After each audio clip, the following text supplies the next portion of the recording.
In scriptures, the human body is often referred to as the temple of God.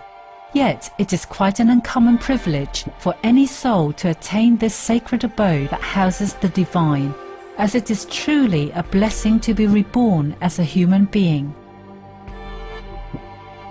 On several occasions, Supreme Master Cheng Hai has spoken about the rarity of this phenomenon.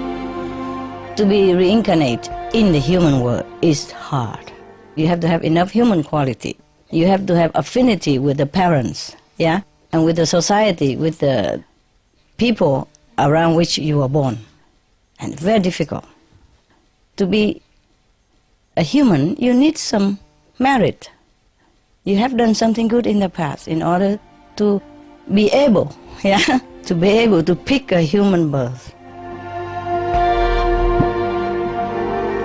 As a living temple of God, the human body is fully equipped with miraculous wonders that can be awakened in those who are spiritually conscious and have complete faith in the Creator of all life.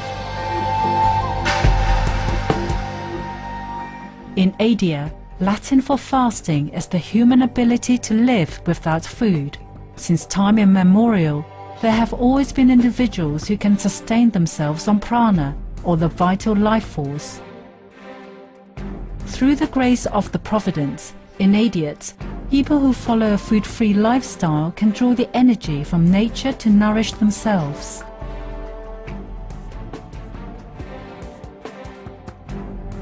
They live on the chi, from the ground, or from the forest, and from the sun and from the air. They make use of all that. Or they live on love, on faith alone. These individuals are known as Breatharians, Solarians, Waterians or Pranarians, and they come from all walks of life, from different cultures and all corners of the world. Indeed, the possibilities and miracles in this life as our benevolent Creator has designed for us are endless. We only need to connect within to recognize our abounding largesse as God's children. Supreme Master Cheng Hai has lovingly recommended a weekly series on Supreme Master Television to introduce those individuals of the past and present who have chosen to live food-free on earth. May their spiritual stories enthrall you. May hearts be opened and horizons be expanded. We now invite you to join us for part 1 of our 3-part program, Elitom bin Yisrael, Living a Holistic Breatharian Lifestyle, on Between Master and Disciples. This program discusses the possibility of breatharianism, or living without eating food, and is not a full instruction. For your safety, please do not attempt to cease eating without proper expert guidance.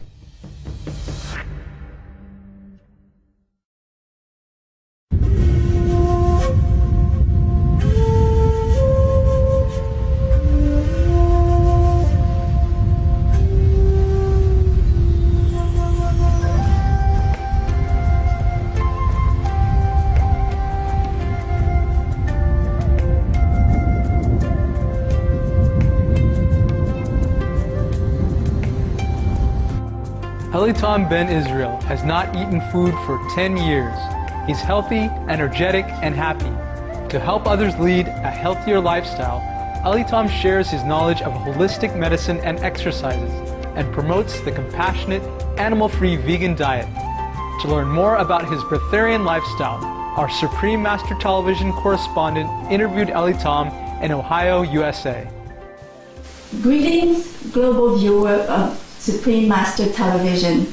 Today, on the shores of Lake Erie in Northeast Ohio, we are here to talk with Elitom, a breatharian. We have many questions for him, and we would like him to share with us his philosophy on life.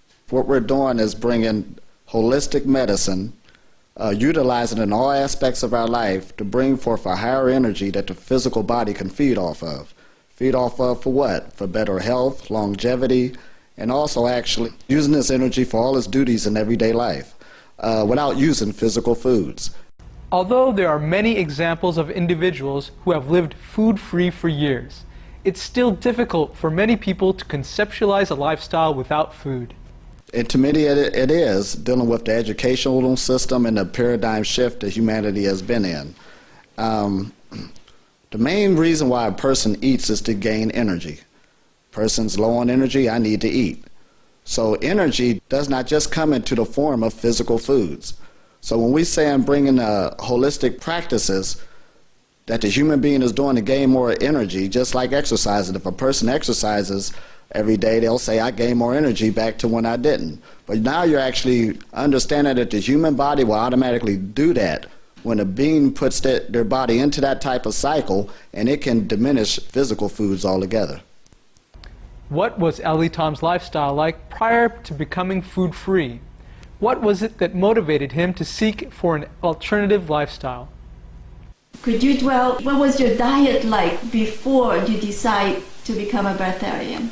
I was born in '69, and compared to the rest of the families around us, they just ate anything the money couldn't afford, from pork chops to chicken and everything else. Soon our family, due to finances, rotated to that type of diet also and thought it was normal. The 3 meals a day, the eating all types of different foods, whatever you felt like eating. However, the knowledge never came through that that was causing health problems. Now, being in the African American community, which lead in almost every aspect of negative health, especially here in the shores of America, that was never brought to our attention that it was the diet that was actually bringing that. Luckily, in his quest for self-knowledge, Ellie Tom discovered an alternative, compassionate lifestyle that enlightened masters through the ages have taught and encouraged. Through the plant-based diet, Ellie Tom escaped from the fate of a lifetime of health problems as a result of consuming animal products.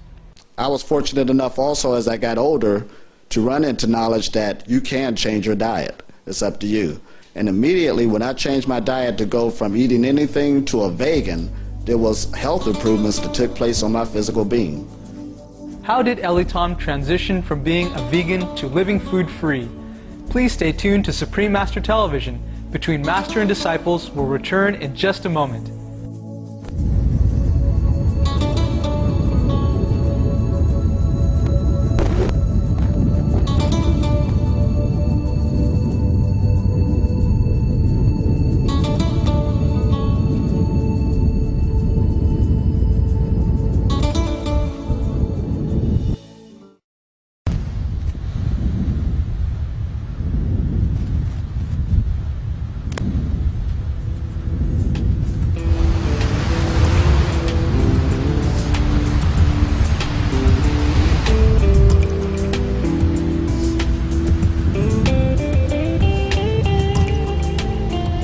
Welcome back to today's episode of Between Master and Disciples.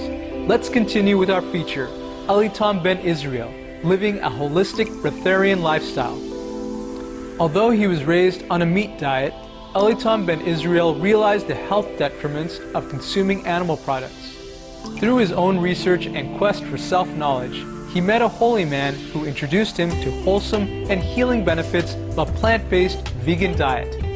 As a vegan, Ellie Tom began to explore other lifestyles that eventually led him to breatharianism.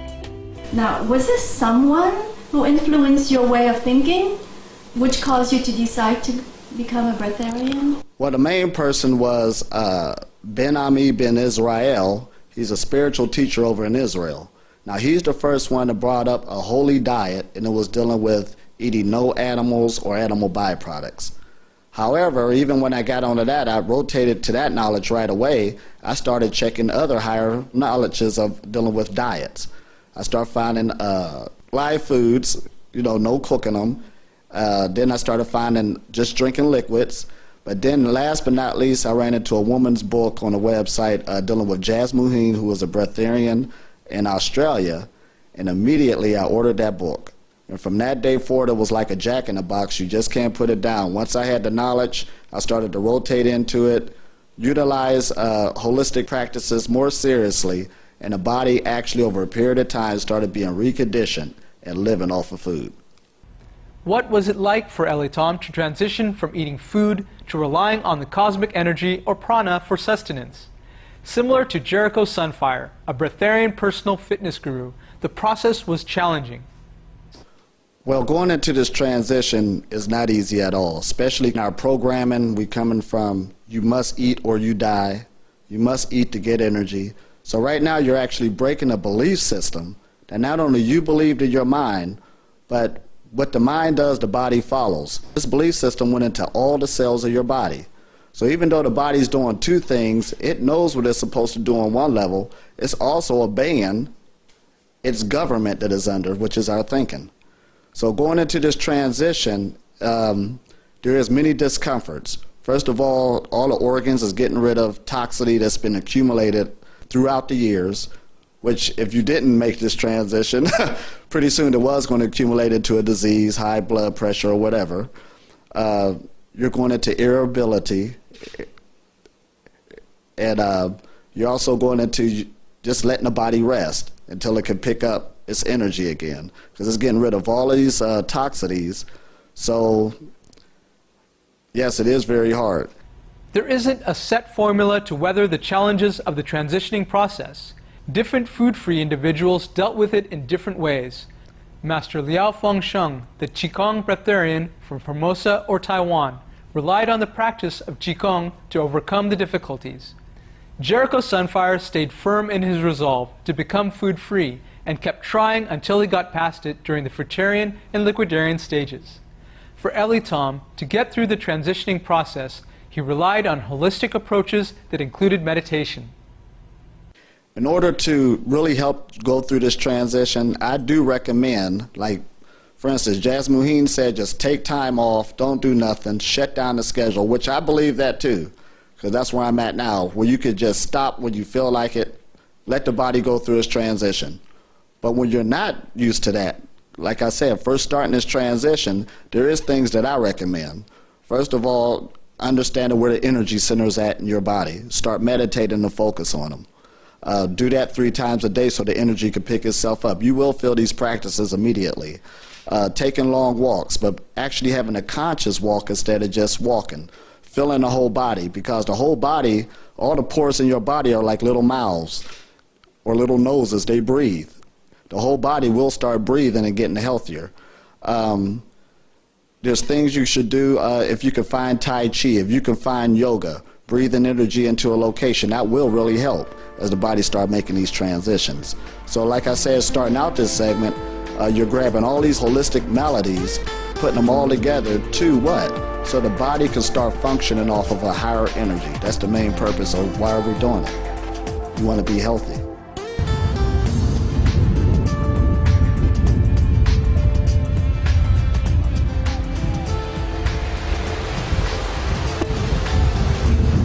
What kind of changes did Eli Tom experience once he stopped eating food? Join us next week for part 2 when we continue with Eli Tom's story on becoming a breatharian. Now please stay tuned to Supreme Master Television for Good People, Good Works. Coming up next right after Noteworthy News. May the Providence guide you in wisdom and love. For more details, please visit www.suprememastertv.com/BMD.